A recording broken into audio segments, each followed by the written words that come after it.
మూడేళ్ల క్రితం మనకు కంటికి కనిపించని వైరస్ మనని ఇబ్బంది పెట్టింది అనేది ఏదైతే ఉందో అది కరోనాకు సంబంధించిన వైరస్ మొత్తంగా ప్రపంచ మానవాళినే కబలించినటువంటి వైరస్ అది. అండ్ ఒక రకంగా పంజా విసిరింది అని కూడా చెప్పొచ్చు. ఆ ప్రాణాంతక వైరస్ పై పోరాటంలో అయితే కోవిడ్ వ్యాక్సిన్ ఒక ఆశా దీపంలో మనందరికీ కనిపించింది. సో అందరం వ్యాక్సినేషన్ తీసుకున్నాం. ప్రపంచవ్యాప్తంగా భారీ మరణాలకు వ్యాక్సిన్ చాలా వరకు అడ్డుకట్ట కూడా వేయగలిగింది. సో ఇంతవరకు బాగానే ఉంది. కానీ వ్యాక్సిన్ తీసుకున్న వారిలో ఇప్పుడు గుండె సంబంధిత వ్యాధులతో పాటు ఇతర సమస్యలు కూడా కలవరపెడుతున్నాయి. ఈ మధ్యకాలంలో ఎక్కువగా మనమందరం చూస్తున్నాం గుండెకు సంబంధించి అంటే హార్ట్ అటాక్స్ కావచ్చు, మెదడుకు సంబంధించి అండ్ రక్త సంబంధిత వ్యాధులకు ఈ వ్యాక్సిన్లే కారణమని తాజాగా ఓ అధ్యయనం అయితే చెప్తోంది. ఇదే కలవరపెడుతున్నటువంటి వార్త. ఆ వివరాలను వ్యాక్సిన్ అనే సైన్స్ జర్నల్లో నివేదించడం జరిగింది. సో ప్రపంచ ఆరోగ్య సంస్థ పరిశోధన విభాగమైనటువంటి గ్లోబల్ వ్యాక్సిన్ డేటా నెట్వర్క్కు చెందినటువంటి సైంటిస్టులు ఈ అధ్యయనం అయితే నిర్వహించిన పరిస్థితి. సో కరోనా వ్యాక్సిన్లు 13 రకాల ఆరోగ్య సమస్యల్ని తీవ్రతరం చేశాయని అయితే శాస్త్రవేత్తలు గుర్తించిన పరిస్థితి కనిపిస్తోంది.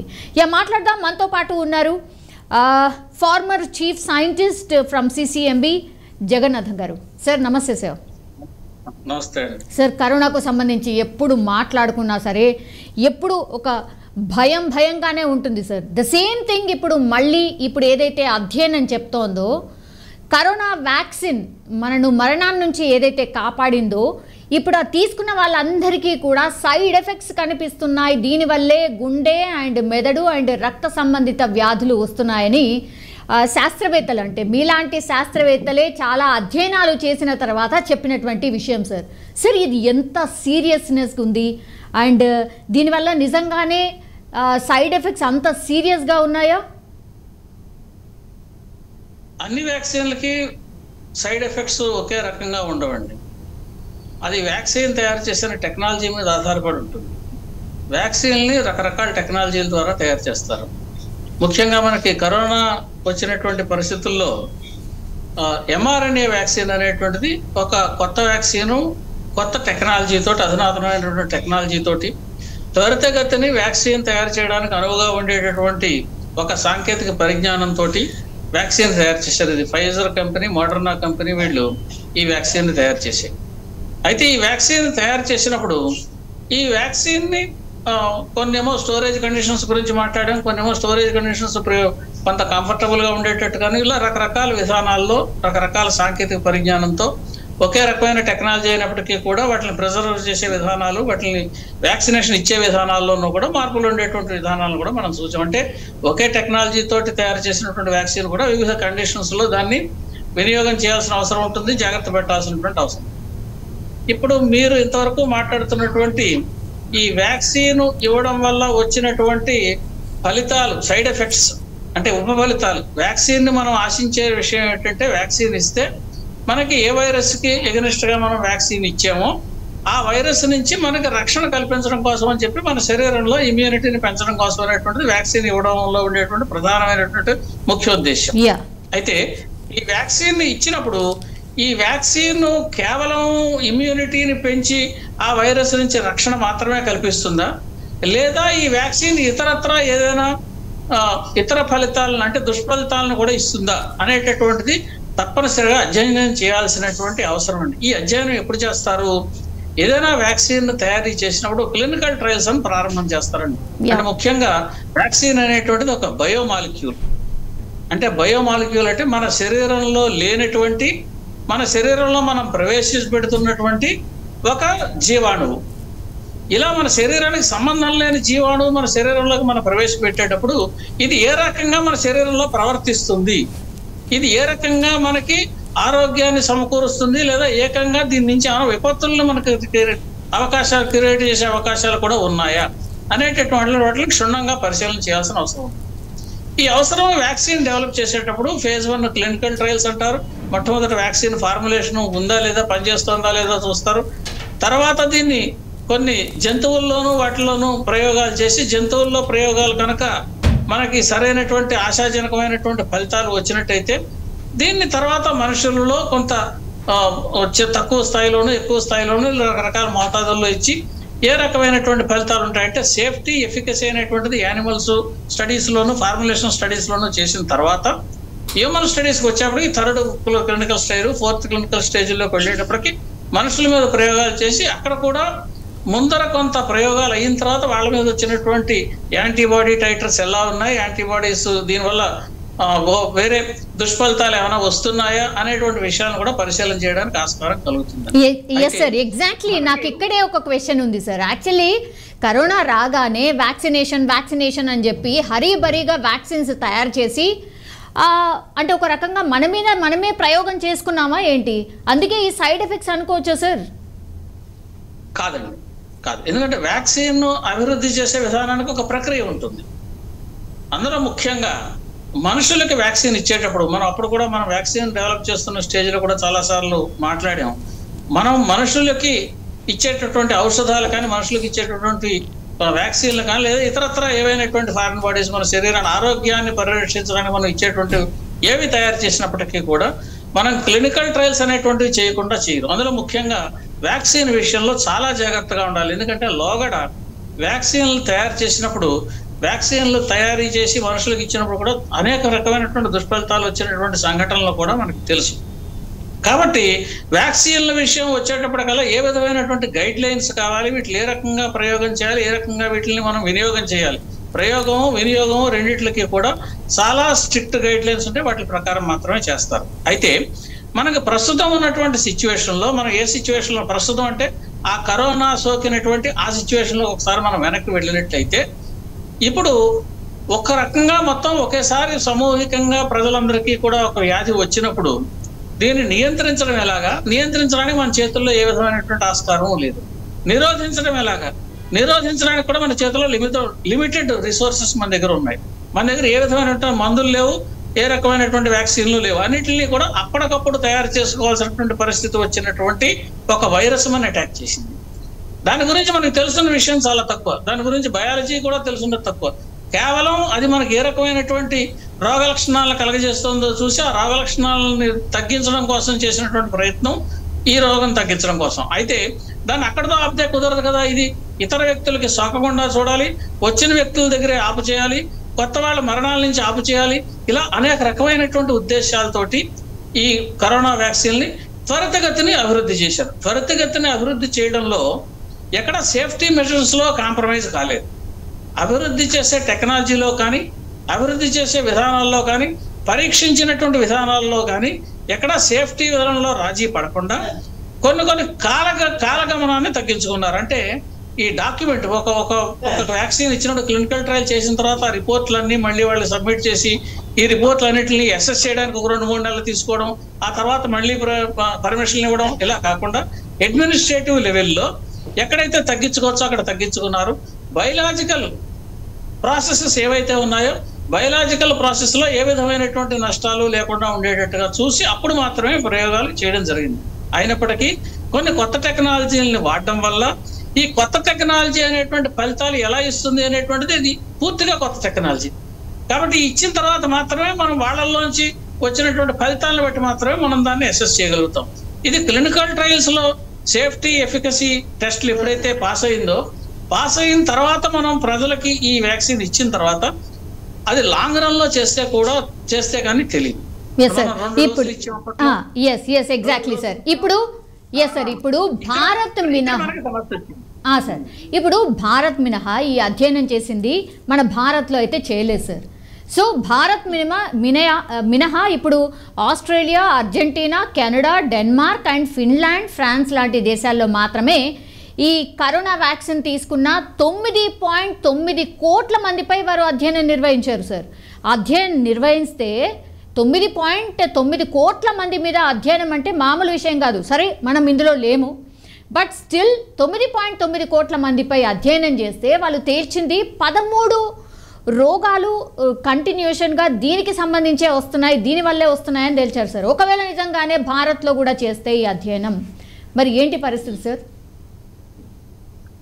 భారత్కి ఇతర దేశాలకి ఒక ముఖ్యమైనటువంటి తేడా ఒకటి ఉందండి. ఈ విషయాన్ని మనం ఫస్ట్ ఫేజ్ సెకండ్ ఫేజ్ మనకి అది వచ్చినప్పుడు, ఫస్ట్ వేవ్ సెకండ్ వేవ్ వచ్చినప్పుడు కూడా ఈ విషయంలో చర్చించాం. ఏమిటంటే భారతీయులలో ఉండేటువంటి జెనెటిక్ మేకప్ డిఫరెంట్గా ఉంటుంది.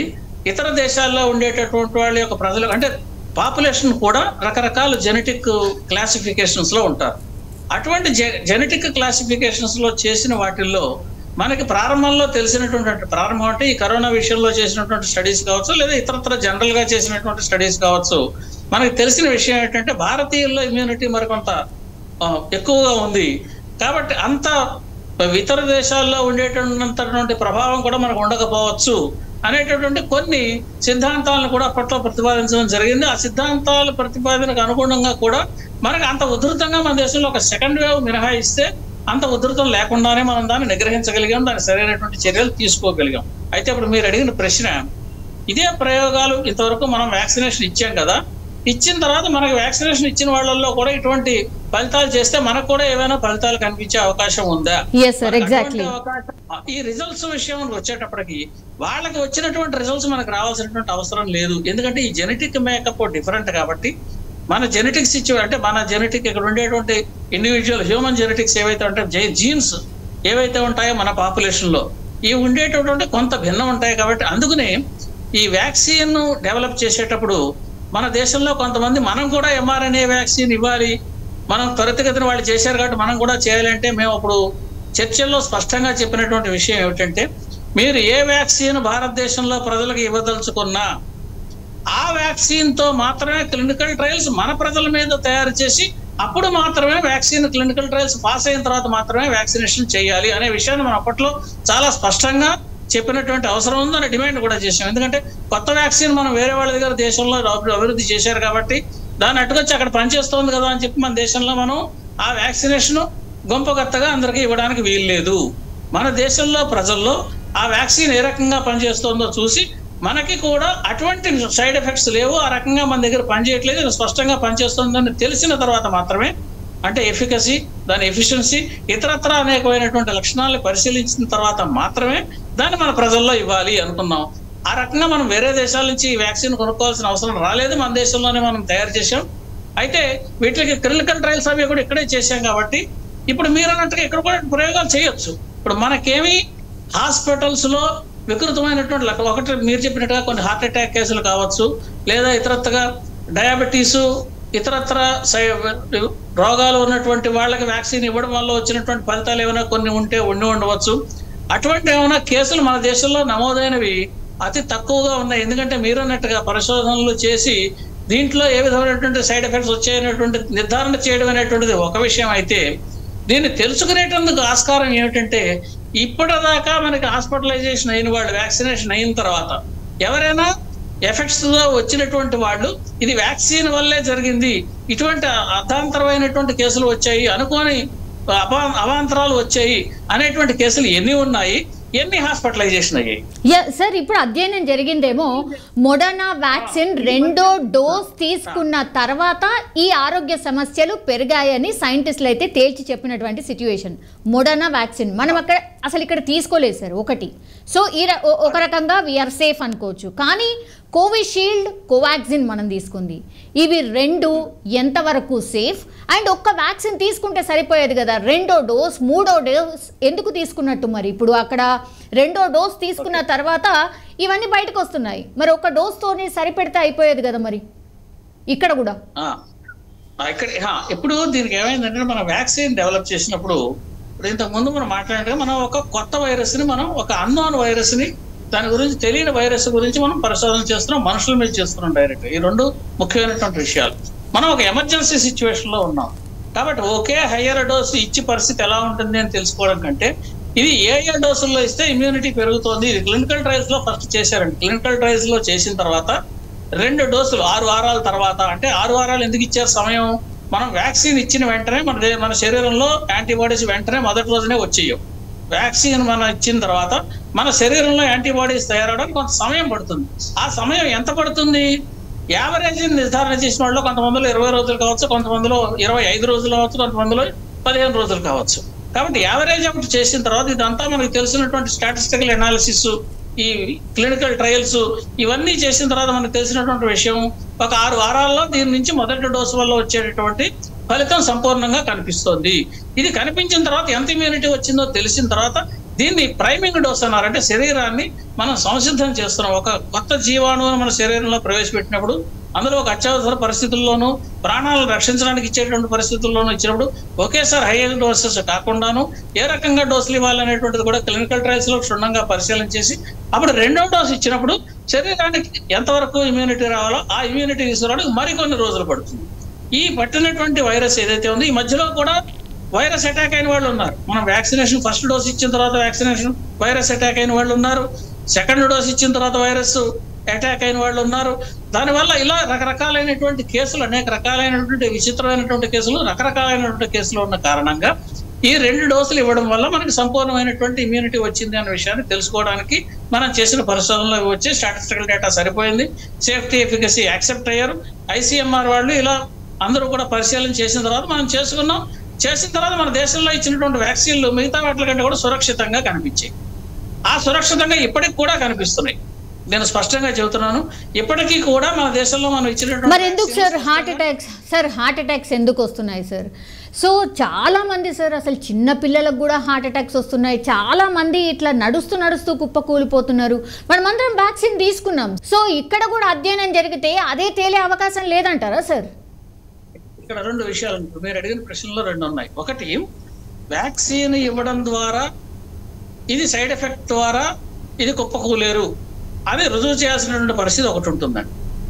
రెండవది, ఎందుకంటే అంతకు ముందు ఉన్నటువంటి ఆరోగ్య లక్షణాలు ఏమిటి, కేవలం వ్యాక్సిన్ ఇవ్వడం వల్ల మాత్రమే వీళ్ళు కుప్పకూలేరా, లేదా అంతకు ముందున్న పరిస్థితి ఏమిటి, వ్యాక్సిన్ ఇవ్వకపోతే వచ్చి ఉండకపోవచ్చు అనేటువంటి విషయాన్ని మరింతగా పరిశోధన చేస్తే కానీ మనం చెప్పలేం. రెండోది, ఈ వ్యాక్సిన్ ఇచ్చిన తర్వాత కుప్పకూలేరు, ఒకవేళ వ్యాక్సిన్ వల్ల సైడ్ ఎఫెక్ట్ అని అనుకుంటే ఇప్పుడు ఇందాక నేను చెప్పినటువంటి ఎనాలజీ ద్వారా మన దేశంలో వచ్చినటువంటి కేసులు 1-2 కేసులు వ్యాక్సినేషన్ కూడా దాని ఎఫిషియన్సీ కొంత ఉందనుకున్నాం. 90%, 70% ఈ శాతం గురించి కూడా మనం మాట్లాడుకున్నాం. వ్యాక్సిన్ అందరిలోనూ కూడా ఒకే రకంగా ఒకే విధమైనటువంటి ప్రభావాన్ని చూపించదు. మన జెనెటిక్ మేకప్ను బట్టి ఆధారంగా కొంతలో ఇమ్యూనిటీ బాగా వస్తుంది, కొంతమందికి ఇమ్యూనిటీ తక్కువ వస్తుంది, కొంతమందికి ఇమ్యూనిటీ ఎక్కువగా రాకపోవచ్చు. ఇటువంటి పరిస్థితులు కూడా ఉంటాయి. కాబట్టి సైడ్ ఎఫెక్ట్స్ అనేటువంటి ఏ పరిస్థితి, ఇమ్యూనిటీ రాకపోతే నష్టం లేదు, సైడ్ ఎఫెక్ట్ వస్తే నష్టం. ఇప్పుడు మనకు కావాల్సింది ఏంటంటే ఇమ్యూనిటీ త్వరగా రావడం అనేటువంటి దీని లక్ష్యం. ఇమ్యూనిటీ చాలా మట్టికి వచ్చింది, అంతవరకు ఒక రకమైనటువంటి పాజిటివ్ రిప్లై వచ్చినట్టే. కానీ దీనిలో సైడ్ ఎఫెక్ట్స్ వస్తే నష్టం. కానీ వ్యాక్సినేషన్ వల్ల మాత్రమే సైడ్ ఎఫెక్ట్ వచ్చిందా, లేదా ఇప్పుడు మీరు చెప్పినటువంటి హార్ట్ అటాక్ కానీ లేదా ఇతరత్రా జరిగినటువంటి మరణాలు కానీ వీళ్ళకి వేరే కోమార్బిడిటీస్ ఏమైనా ఉన్నాయా, ఏ వయసు వాళ్ళు, ఏ పరిస్థితుల్లో ఉన్న వాళ్ళు, వాళ్ళ ఫ్యామిలీ జెనెటిక్ పరిస్థితి ఏమిటి, ఇటువంటి విషయాలు కూడా తెలుసుకుంటే అప్పుడు మనం ఈ వ్యాక్సిన్ వల్ల మాత్రమే ఆపాదించడానికి ఆస్కారం కలుగుతుంది.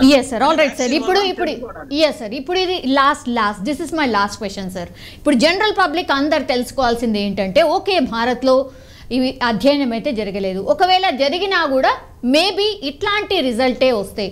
సరే, అప్పుడు హరిబరి ఎమర్జెన్సీలో ఏదో వ్యాక్సిన్ తీసేసుకున్నాం. ఇప్పుడు దీనికి విరుగుడు ఏంటి? మరి విరుగుడికి కూడా ఏమైనా వ్యాక్సిన్ ఇస్తారా? ఇట్లాంటిది ఏమైనా చేయొచ్చా? అంటే హరిబరిగా చేసినటువంటి వ్యవహారం అయితే కాదండి, స్పష్టంగా నేను చెబుతున్నాను మొట్టమొదట. ఎందుకంటే ఇది అనేకమైనటువంటి క్లినికల్ ట్రయల్స్ అయిన తర్వాత మాత్రమే వ్యాక్సినేషన్ చేశారు తప్పనిసరిగా. రెండవది, మన దేశంలో తయారు చేసినటువంటి టెక్నాలజీస్, టైం టెస్టెడ్ టెక్నాలజీస్ ఇంతకు ముందు ఇతర దేశాల్లోనూ చేశారు, మన దేశంలోనూ చేశారు. ఇంకొక విషయం మనం తెలుసుకోవాల్సిందంటే, మన దేశం ప్రపంచంలోనే అత్యధిక వ్యాక్సినేషన్ ఉత్పత్తి చేస్తున్న దేశంలో ముఖ్యమైనటువంటి దేశం అండి. కాబట్టి మనం ఒక వ్యాక్సిన్ కాదు, అనేక వ్యాక్సిన్ల మీద మన శాస్త్రవేత్తలు, మన డాక్టర్లు పరిశోధనలు చేసి వీటి మీద ఇతరత్ర ప్రపంచంలో కంటే కూడా మరింత ఎక్కువగా దీని మించి అవకాశం, దీని నుంచినటువంటి సైన్స్, దీని నుంచి బయాలజీ తెలుసుకునేటువంటి ఆస్కారం ఎక్కువగా ఉండేటువంటి పరిస్థితి కూడా మన దేశంలో ఉంది. అయితే ఇప్పుడు మీరన్నట్టుగా ఇటువంటి పరిశోధనలు జరగాలా అక్కర్లేదా అంటే జరగడం తప్పనిసరిగా మంచిదే, దాన్ని మనం ప్రోత్సహించాలి. ఇటువంటి వ్యాక్సిన్ తీసుకున్న వాళ్ళకి ఏ రకమైనటువంటి యాంటీబాడీస్ వస్తున్నాయని కొంత శాంప్లింగ్ కూడా దానికి కొన్ని క్రైటీరియా డిసైడ్ చేసి, ఎవరెవరి దగ్గర నుంచి మనం నమూనాలు సేకరించాలనేటువంటి ఒక క్రైటీరియా తయారు చేసి వాళ్ళ దగ్గర నుంచి చేసి పరిశోధనలు చేయడం వల్ల తప్పులేదు. అయితే పరిశోధనలు చేయడం వల్ల తప్పు లేదనే కాకుండా ఇందాక నేను చెప్పిన ఆర్గ్యుమెంట్ మళ్ళీ నేను వెనక్కి వస్తున్నాను. ఏమిటంటే అది ఇప్పుడు మన దేశంలో నిజంగా మనం ఇచ్చినటువంటి వ్యాక్సిన్లు వక్రీకరించి ఉంటే ఇప్పటికే ఇప్పుడు మీరు ఇందాక ఇతర దేశాల్లో చెప్పినటువంటి పర్సంటేజ్ అది 1% కావచ్చు, 0.5% కావచ్చు, సంఖ్యాపరంగా చూసినట్లయితే కోట్ల సంఖ్యలో ఇచ్చినటువంటి మన దాంట్లో లక్షల సంఖ్యలోనూ వేల సంఖ్యలోనూ రోగులు ఈ పాటికి బయటకు రావచ్చు ఉండాలి. కానీ అటువంటిది ఏది జరగలేదు.